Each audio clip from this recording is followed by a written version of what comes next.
obviously they're not here now. So where did you guys help them move to? What we thought was going to take maybe a few days ended up taking about 10 days worth of commuting from here to there. 10 days driving? Yeah. Wow. We first pit stopped in Nevada and then to Utah and then finally Colorado. So how was that feeling like when you finally came back? It's still not over, believe it or not. The mother had to stay in the hospital to get stable enough to continue traveling. So she had to stop mid-travel and stabilize before we can move her again.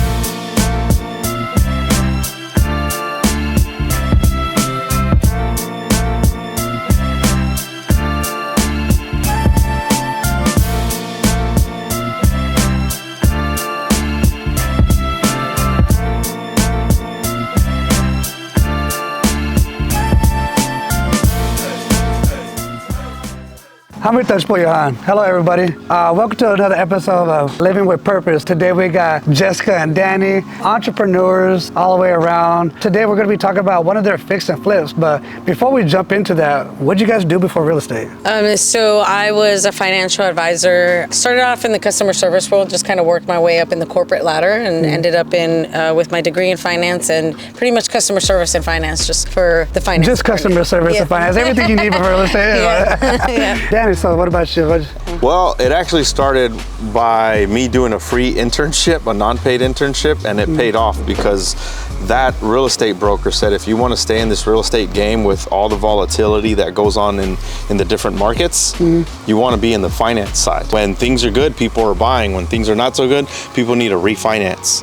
You know, that sparked my attention and I went into residential real estate, learning about financing, got pretty good at that, jumped into retirement accounts, got pretty good at that. Retirement accounts like 401ks, like 401ks, IRAs, that's right. IRAs, what they call them. Yep, stocks, bonds, mutual funds, things like that.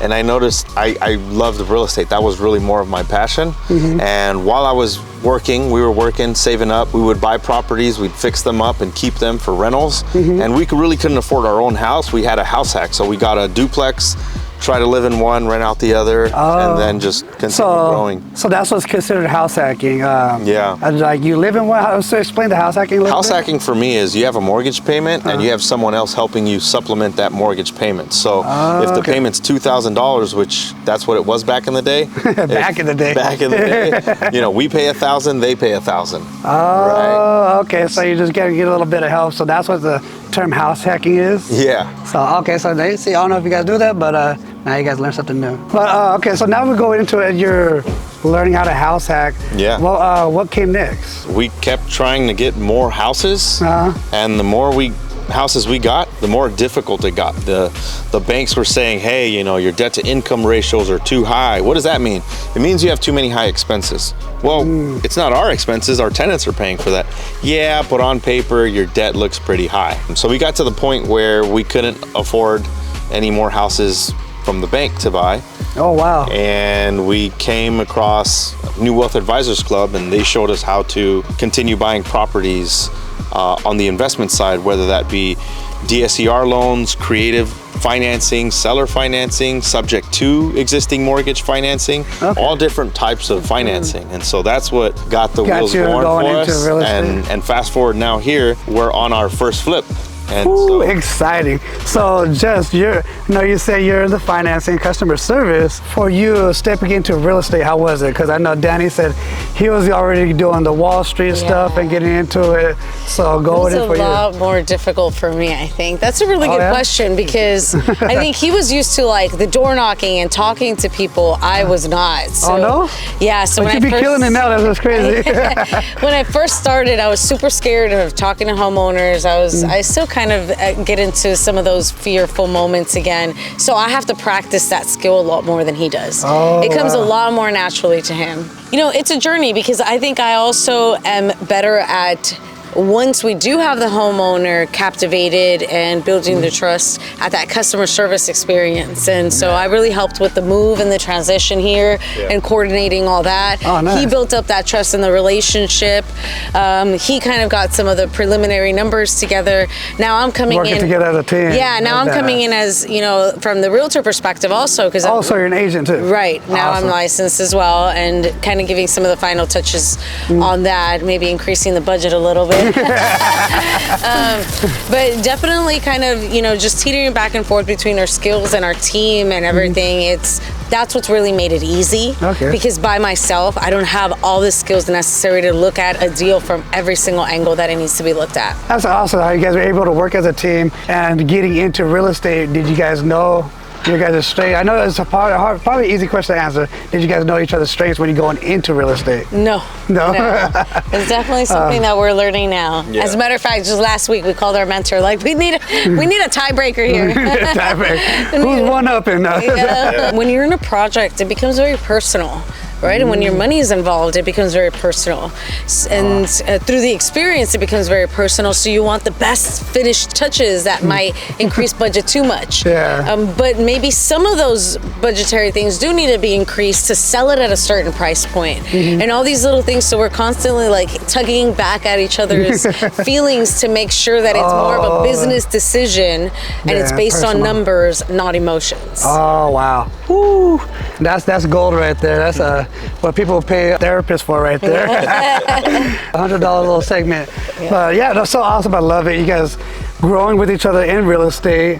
Why real estate still? It's a way to be self-employed, to provide for my family, to provide for my legacy and generational wealth. Not only taking care of like her parents, taking care of my parents, and just impacting the community. So this is a calling where I feel our God-given talents can be more impactful for not just ourselves, our loved ones, and our community, including people that are interested in doing this. This has been a topic recently, like, should we quit? Damn it. The business could be very stressful. Yeah. And what's more important, our marriage? Should I step out?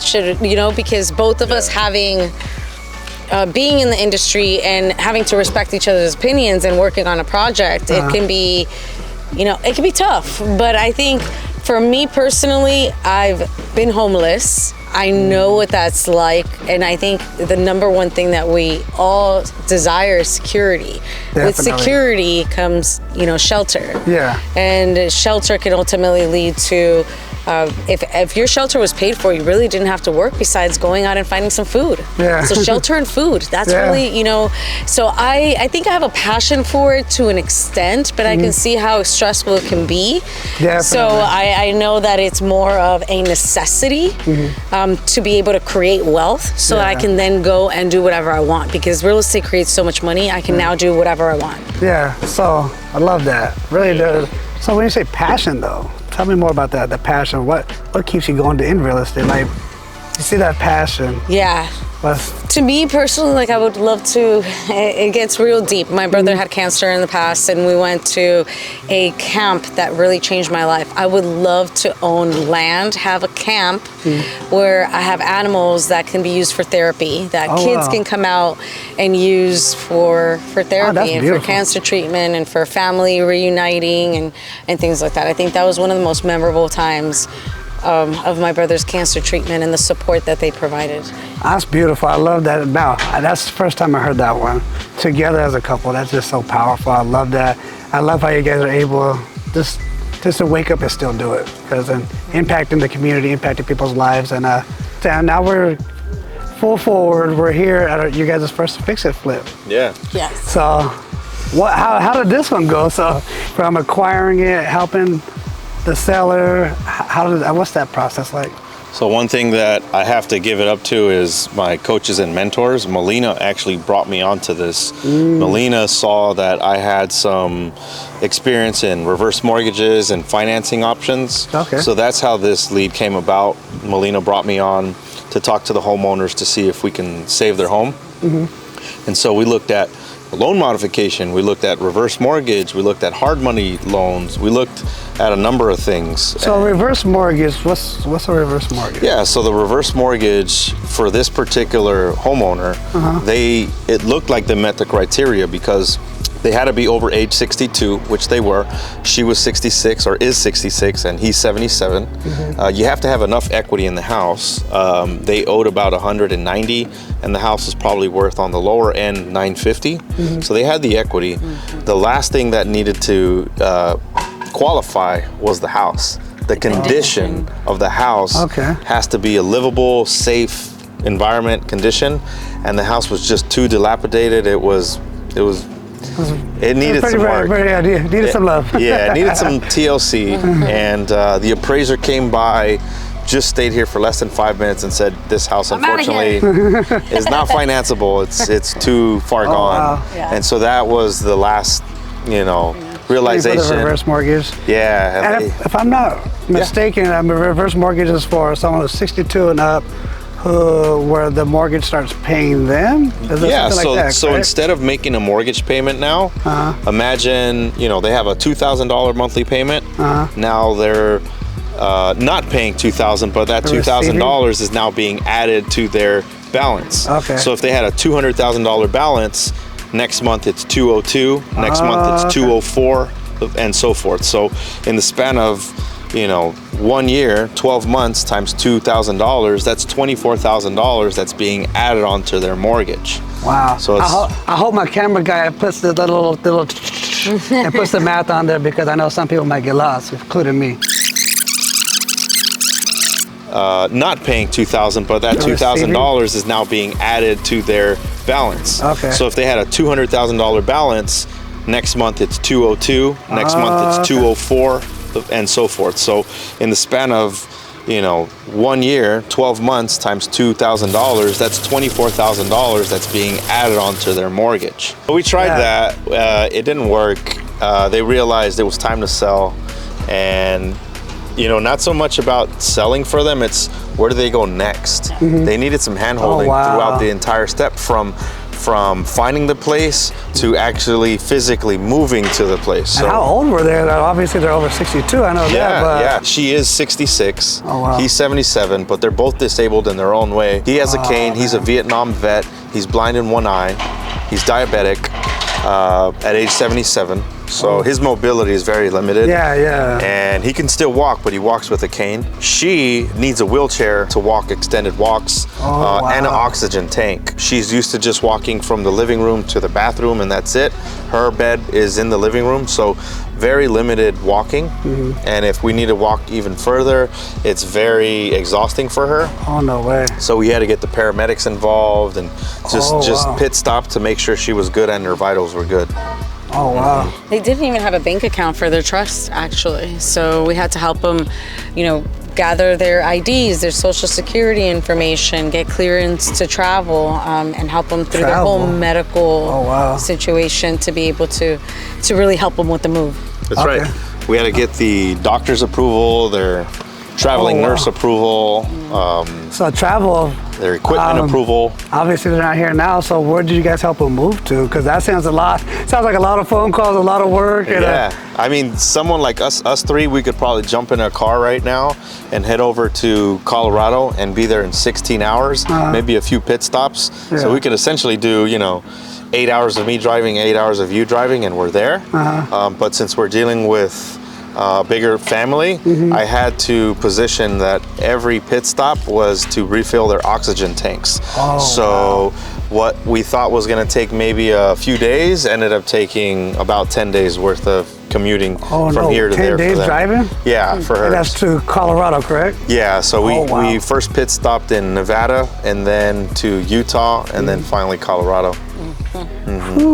So how was that feeling like when you finally came back? It's still not over, believe it or not, more to come. Okay. Life's not perfect, but we were able to get the father and the son there and the dog. The mother had to stay in the hospital to get stable enough to continue traveling. So she had to stop mid-travel and stabilize before we can move her again. So I'm still in touch with them every day, just checking in and seeing when that's going to happen, if we're getting professional medical people to help her transfer, or if I should fly out there, meet her there, and continue on for them. So that's still on the table. You're awesome, bro. That's a lot. That's what you call really impacting your community and really helping forward. And so now you guys are here. Now you guys are here at the project. How does it feel to start the project? I know you said it was like it's just beginning, but it's got to be exciting too, right? Yeah. It's exciting. There's always that imposter syndrome. Am I a real estate investor? Am I not? What am I doing? Am I doing the right things? And so we've wholesaled, we've bought in homes, We've bought multi-units, but we've never actually fixed and flipped. So that was like the other check mark that we felt like we needed to get done. And so it feels good that we're able to be here at this moment. Yeah. It took me, in this case, 4 years of being with the club, learning and applying what is being taught. It feels really good. You know, everyone has their own journey. Some people get it done fast, some people get it done slower. I'm happy that we're here at this moment 4 years later in our journey. Definitely, and be able to do it with people you like. Especially you got David Boswell out here that's helping out with the construction side of things and bringing, got a real well qualified contractor out here, and it looks like they're moving really fast. So yeah, so I think David's back there. Okay. Oh yeah, so doing it with people you love. So David, are you back there somewhere? David. Yo, David.